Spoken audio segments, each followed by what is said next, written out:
Olá amigos, estou de volta, sou o professor Carlos Augusto Monteiro e agora nesta aula de número 45 iremos dar continuidade ao estudo da execução no processo de trabalho.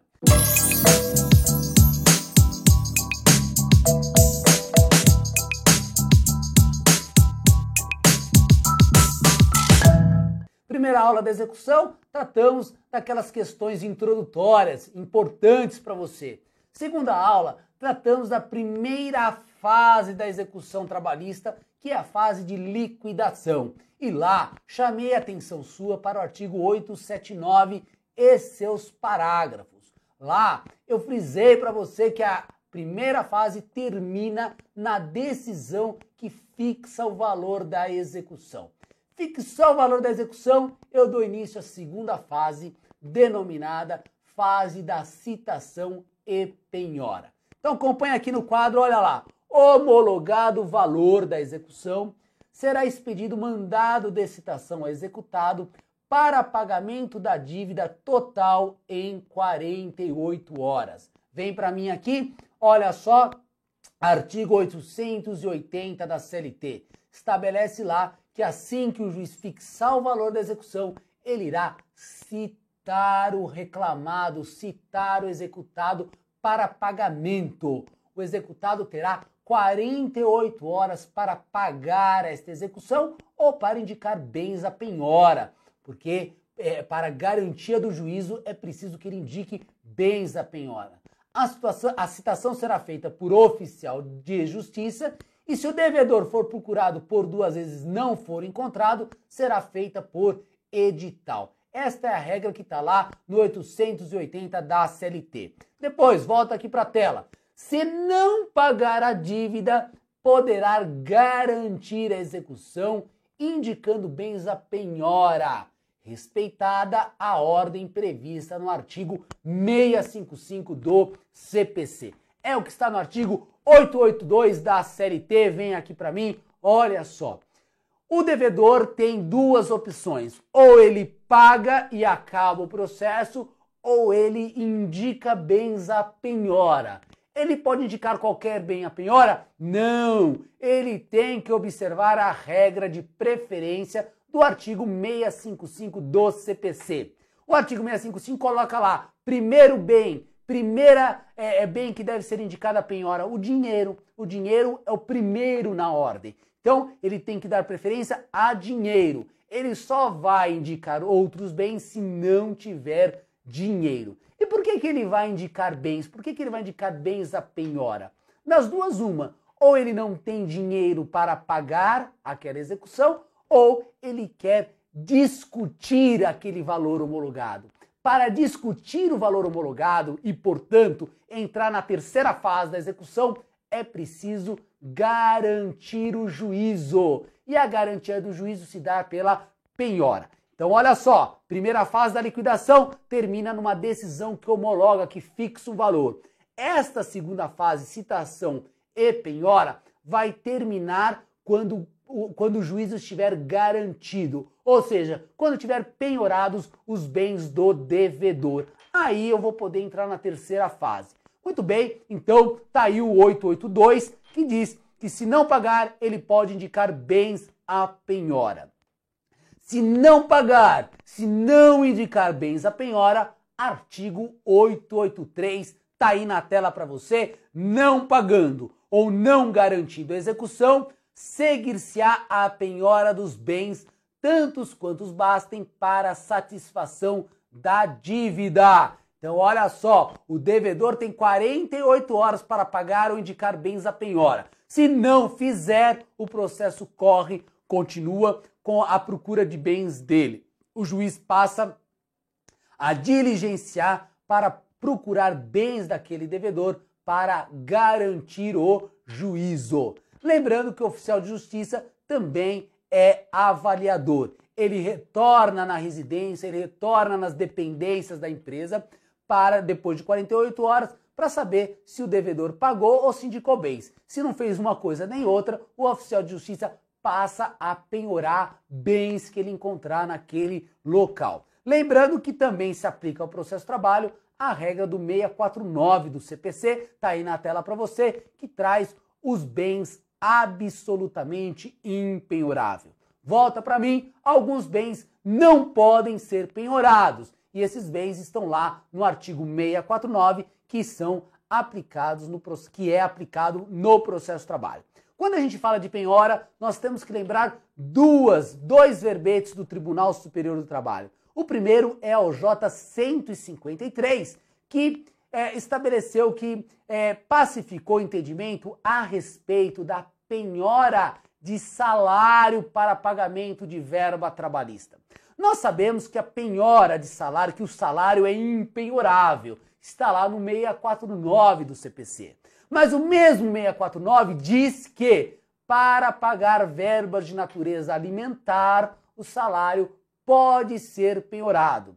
Só que esta exceção do 649 foi criada para aquelas ações de pensão alimentícia, lá do cívil, quando o filho entra com uma ação contra o pai pedindo pensão. Naqueles processos, na execução de alimentos, aí é possível penhorar salário.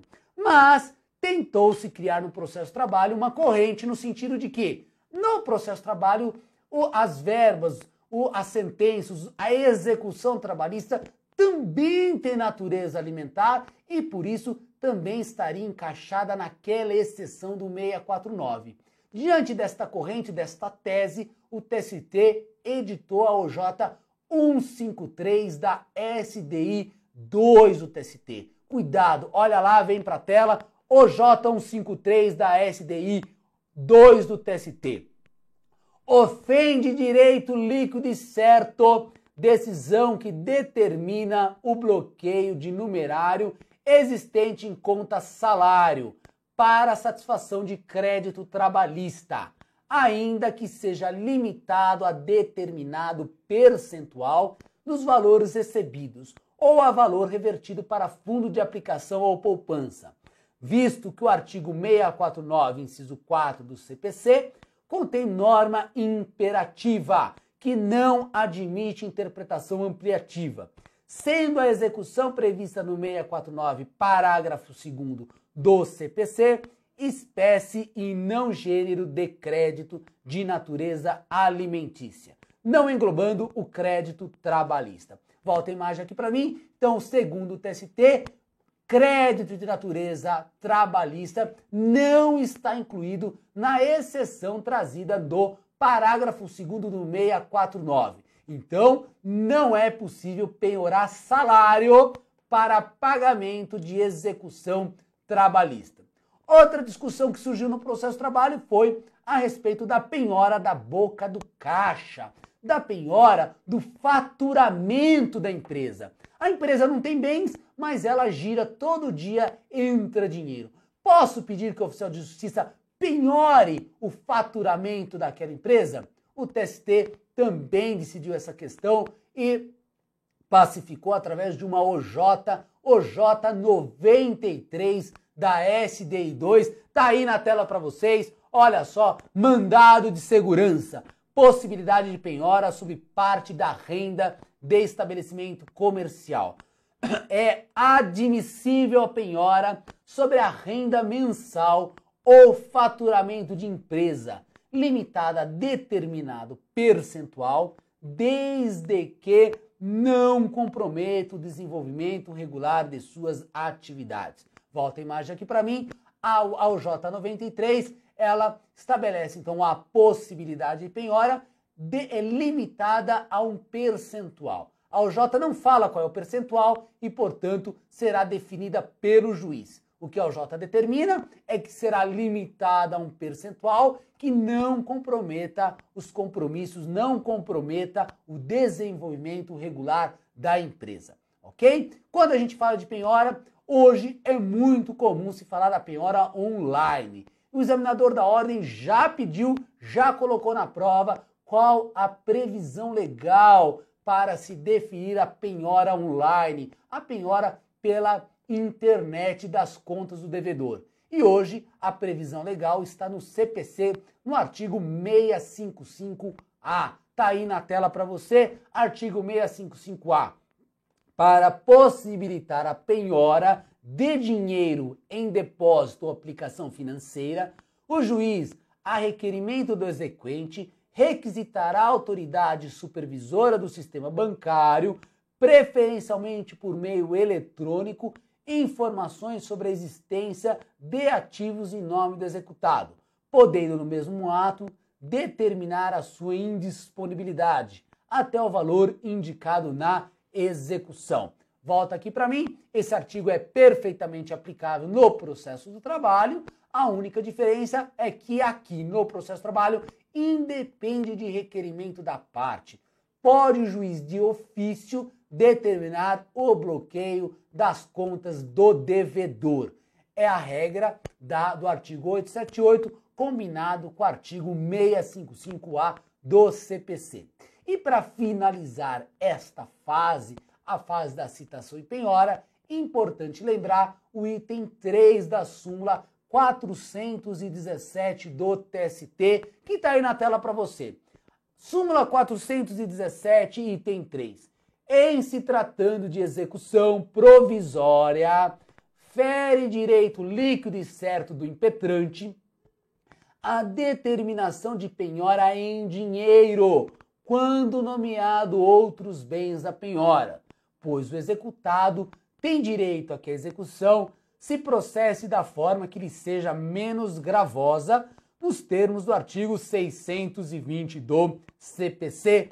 Volta para mim, então tá aí a súmula 417, que já foi objeto diversas vezes da prova da OAB, inclusive da segunda fase. Na execução provisória, o juiz não pode exigir que a penhora seja em dinheiro. Por quê? Porque ainda é provisória, depende do trânsito julgado. Então, se o devedor nomear outros bens, o juiz deve aceitar esses outros bens, porque existe a regra do artigo 620 do CPC, que diz que a execução deve ser processada da forma menos gravosa para o devedor.